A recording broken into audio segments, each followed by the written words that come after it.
Hello everyone, আমি সঙ্গীতা লাইফস্টাইলে সকলকে স্বাগত। আশা করি আপনারা সকলে ভালো আছেন, আমিও অনেক ভালো আছি। যবে থেকে মা এসেছে, মানে আমার ডেলিভারির পর থেকেই মাই কিন্তু সমস্ত কাজ করছে। মা মানে আলাদাই শান্তি, আমায় কিন্তু কোনো কিছুই করতে হচ্ছে না। আর ওই যে বাচ্চাকে সামলানো, আমাকে কিন্তু মা আমাকে সামলাচ্ছে, প্লাস কিন্তু আমার বাচ্চাকেও।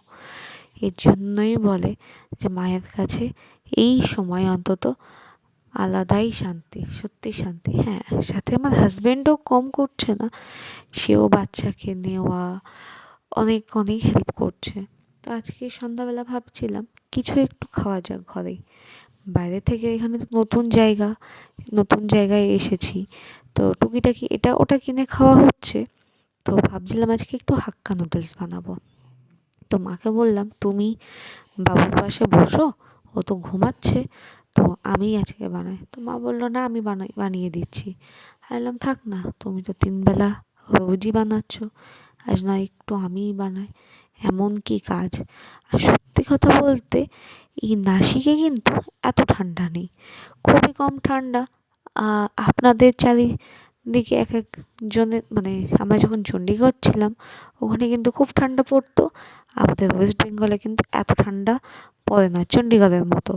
আবার ওয়েস্ট বেঙ্গলে যতটা বেশি ঠান্ডা পড়ে, আমাদের এই নাসিকে কিন্তু ততটা ঠান্ডা নেই। তো নতুন জায়গা, আমার কিন্তু বেশ ভালোই লাগছে। নাসিকের আগেও আমি একবার এসেছি, তখন ছোট ছিলাম। আর সত্যি বলতে নাসিক জায়গাটাও বেশ সুন্দর, আর এখানের ওয়েদারটা সব থেকে বেশি সুন্দর। এখানে না বেশি ঠান্ডা না বেশি গরম, এরকমই চলে ওয়েদার। তো আজকে আমি বানাচ্ছি এগ চাও। তো বাড়িতেই এগ চাও বলুন, হাক্কা নুডলস বলুন, কিছুটা একটু সবজিও দিয়েছি। আমার কিন্তু নুডলসের মধ্যে সবজিটা বেশ ভালো লাগে, সেটা আপনি চিকেনই হোক আর এগই হোক। তো একটু সবজি দিলে বেশ সবজিপাতিগুলোও ভালো লাগে, আর সাথে চিকেন এগটাও ভালো লাগে। তো এটাই আমি বানাচ্ছিলাম। তো বাবু তো ঘুমাচ্ছে, তো মা ঘরে রয়েছে, হাজব্যান্ডও চলে এসেছে ডিউটি থেকেই, ও বসে আছে। দিয়ে আমি বললাম, না না, ও শুয়ে আছে যখন শুয়ে থাক, কাঁদলে ওকে নিলেই হবে। তো ওর জন্য আমি আরামে একটু রান্না করতে এসেছিলাম। হাজব্যান্ডও এসেছিলো, ও এটা সেটা আগিয়ে দিয়েছে আমায়, পেঁয়াজ কেটে দেওয়া, সবজিগুলো কেটে দেওয়া, মোটামুটি কিন্তু ও অনেকটাই করে, অনেকটাই।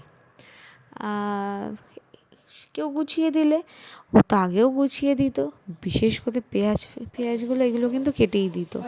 পেঁয়াজ কেটে দেওয়া, মাছ মাংস ধুয়ে দেওয়া, এগুলো আমার হাতে সাথে খুবই হেল্প করে। ওর জন্য রান্নাটা কিন্তু খুবই ইজি হয়ে যায়, আর করতেও ভালো লাগে। আর একা একা করতে গেলে না ভালো লাগে না, কেউ যদি হেল্প করে, বিশেষ করে নিজের হাজব্যান্ড, তো রান্না করার ইন্টারেস্টটাও বেড়ে যায়, আর ভালোও লাগে, মনটাও অনেক খুশি লাগে। তো ওটাই। তো এই আমি, মা আর ওই খাবো, তো আমাদের 3জনের জন্য নুডলস বানাচ্ছিলাম। আর ওই দিকে কিন্তু বানাতে বানাতে কিন্তু বাবু কিন্তু উঠে যাচ্ছে, মা আমাকে আওয়াজ দিচ্ছে, তুই চলে আয়, তুই ছেড়ে দে, আমি করে নিচ্ছি। আমি বললাম, হ্যাঁ হ্যাঁ আসছি, ওকে চোখ খুলতে দাও, ভালো করে উঠতে দাও, ওকে একটু কাঁদতে দাও। তোমরা কেউই ওকে কাঁদতে দাও না, যার জন্য ও কোনো সময়ই কিন্তু কান্নাকাটি করে না। তো আমরা সঙ্গে সঙ্গে নিয়ে নেওয়া হয় কোলে, আমি, আমার মা, আমার হাজব্যান্ড। আর এই ছিল আজকের আমাদের সন্ধ্যার গল্প, নুডলসের গল্প। হয়েছে খুব সুন্দর। আবার সত্যি বলছে না মিথ্যা বলছে, মা আমি বানালাম ভালো হয়েছে। ভিডিওটা কেমন লাগলো লাইক করতে কিন্তু ভুলো না, আর দেখা হচ্ছে নেক্সট ভিডিওতে। সকলকে বাই, গুড নাইট।